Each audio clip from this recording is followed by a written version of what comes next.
আজ আমরা বানাবো চটজলদি মাছের কালিয়া, যা একবার খেলে বারবার খেতে মন চাইবে।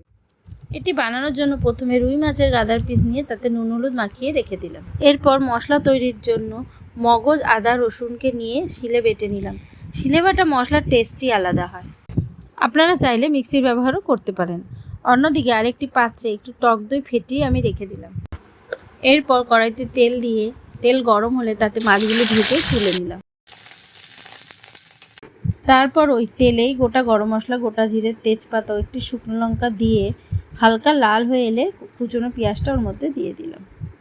পেঁয়াজ হালকা ভাজা হয়ে এলে তাতে ওই বেটে রাখা মশলার সাথে লঙ্কার গুঁড়ো, জিরের গুঁড়ো, হলুদ গুঁড়ো, নুন মিশিয়ে ওই কড়াইতে দিয়ে দিলাম।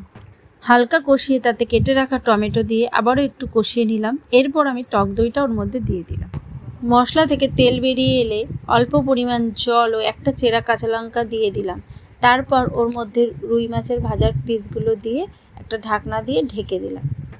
5 মিনিট পর ঢাকা খুলে তাতে গরম মশলার ঘি দিয়ে নামিয়ে নিলাম। বাহ, খেতে তো সেরা হয়েছে। দেখা হচ্ছে পরের ভিডিওতে। টাটা।